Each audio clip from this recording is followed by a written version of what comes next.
I got a speech in this book somewhere for you. Let's see. Oh, yes. Well, thanks for inviting me. I'm going to set this in here, if you don't mind. Yeah, there we go.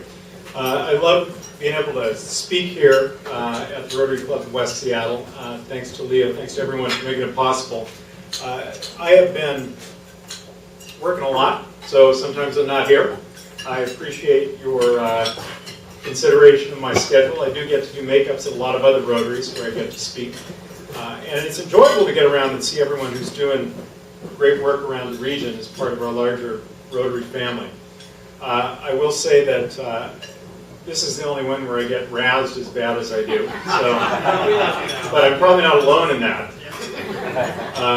But it's great to be able to be back here. I want to share with you a few things, kind of an assessment, looking back here now on my first 3.5 years in this position of county executive. And then we'll talk about some things that we need to be doing right now and moving forward.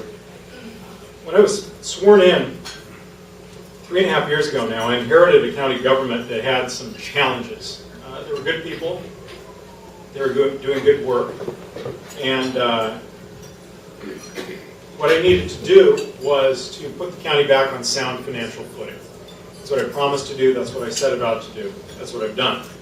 We've changed the way the county does business, we've implemented a blueprint for reform, which is embodied in the first ever King County Strategic Plan. And I really partnered with our 39 cities and businesses and nonprofits and others to be a different kind of county government, one that can work with people to leverage all the assets and serve all of our constituents. So by working together in that way, we've achieved a lot. We've reduced the size of the government, sometimes intentionally, sometimes because we had to, from 14,000 employees when I took office, full-time equivalent, to about 13,000 now. We are able to deliver most of the services we were delivering before because we've become more efficient in the way we deliver them. There are a couple of areas in roads, road maintenance, and in permitting where we simply don't have enough bodies to cover the waterfront now because of funding shortfalls. Those are issues, of course, that we've been working on daily. But you know, our employees drive the buses. They are the county sheriff. They run the Superior Courts and the jail. They treat your sewage. You're not going to get fined today, Bill, because I know why. Because I know why your ringer's on.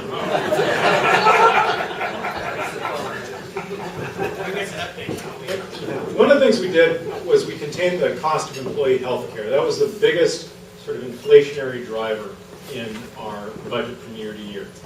We saved $46 million over the course of just a few years by partnering with our employees on wellness programs, on helping them choose higher quality, lower cost medical care, on choosing generic rather than name brand prescription drugs. And that was part of putting the county back on sound financial footing, driving the inflation rate and the cost of doing the same thing we did the year before down from 6% to something more on the order of 3% to 4% in certain areas now.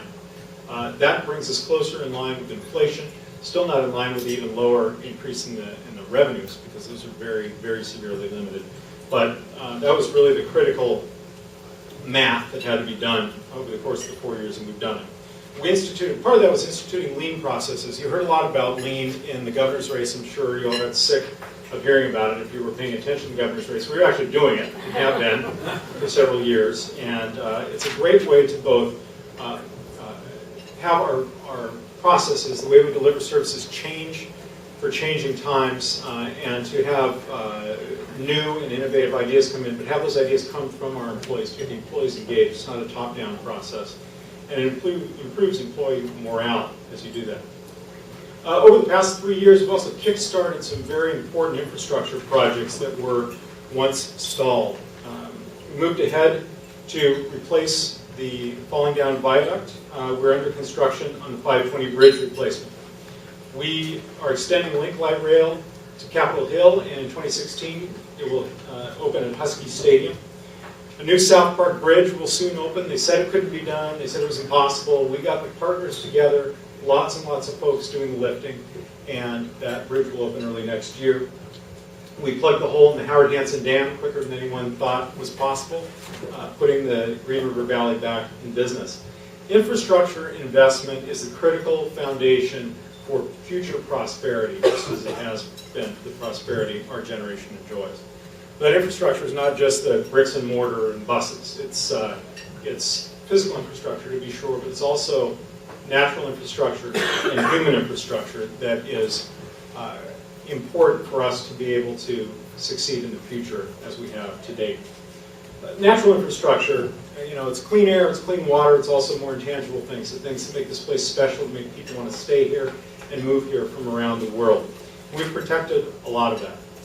After a 12-year battle, we saved a mile of shoreline on Maury Island. That was one of the last long stretches of shoreline in central Puget Sound, along with the Madrona uplands.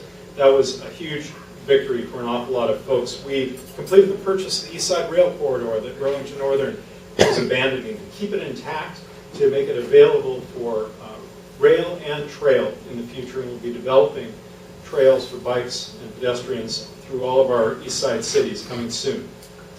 Renewable energy. We had a very high goal for renewable energy at the county. We have now achieved that goal.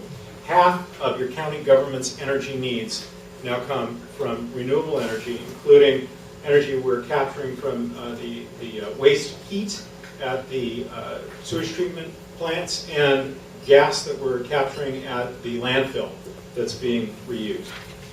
We protected 43,000 acres of the White River Forest. That's the forest that goes from Enumclaw out to Greenwater and beyond. That was all potentially going to become big suburban housing tracts. Instead, it's going to be working forest, one of our legacy industries, as well as recreation and habitat forever. We bought the development rights. You own those development rights now. And we also really completed our interim goal of preserving 200,000 acres of forest, that 43,000 acres being a part of it. We've done a better job than anyone else in the state and most places around the country in growth management, and having growth happen in urban centers, being able to save farms and forests and open space for all time. We've also made it a priority to build human infrastructure, to create the conditions for the economy to flourish, to produce good jobs with good wages and benefits. People must have the opportunity to get educated, to overcome the obstacles that life has put in their way because they're born poor, or they're challenged with mental health obstacles, for example, and to get on with the business of working hard and fulfilling their potential. That is really core to our mission to King County, is trying to ensure that everybody has no guarantee of success, but a fair chance at applying themselves and being able to succeed. So I convened our regional partners, our cities, our school districts, our universities, and businesses to create the King County Aerospace Alliance, where we're investing in fostering long-term economic vitality, growth, and competitiveness of aerospace here. And aerospace is Boeing, but it's really a lot more than Boeing. We have something on the order of 400 manufacturers and suppliers who supply the Boeing Company, Airbus, and aerospace manufacturers around the world. We have the brains here, we have the know-how here, we have the legacy here, and we need to do everything we can to keep that industry vibrant and growing. I also created a new program, the King County Small Business, Executive Small Business Awards. And there's a picture in the middle is Matt Vaughn from Easy Street. Last year's winner, without my influence, I don't get to pick the winners, that was Easy Street Records. I just happen to be one of their top customers. Because I still buy CDs, that's how old I am. But I'm pleased we've been able to accomplish so much. We've advocated for the education and training people need. We've worked, for instance, on veterans training, and we have, in fact, a veteran here today who's just started working in my office in our Hero Internship Program.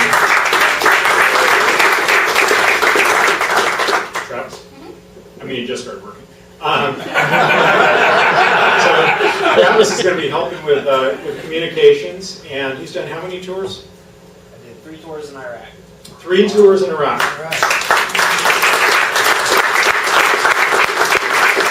So an important part of our mission, through in part the Veterans Levy that you reapproved just last year, is to ensure that our soldiers, our American heroes returning from serving their country, are able to reintegrate into civilian society. Sometimes that means overcoming tough challenges. Sometimes it means simply getting the job skills to make the things they learned in the military relevant to civilian employment. So this is one program we started in the county where folks get to learn the skills to work in our different agencies, and a lot of them are now securing permanent jobs. Our first class, many of them are securing permanent jobs inside or outside of King County. And that is on you. That's, you voted for the money to make that and other veteran programs happen.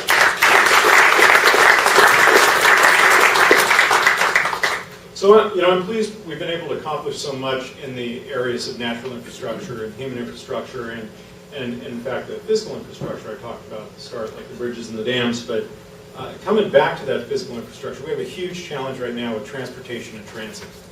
And, you've heard a bit about this in the news, but in King County, we have 120 million trips a year on Metro transit. 43% of everybody coming into and out of downtown Seattle every day is on transit.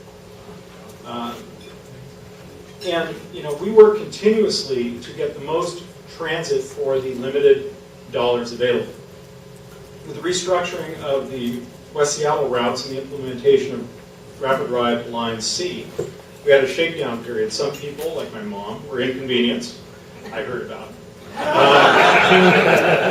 But Metro stayed focused on improving reliability. We've boosted the number of bus trips in October, again, on Line C, to address crowding and increased demand, as well as complete all the projects for transit signals and real-time bus information signs along the line. Last month, in June, Metro pushed more frequent service later in the morning commute because the demand is growing later in the morning.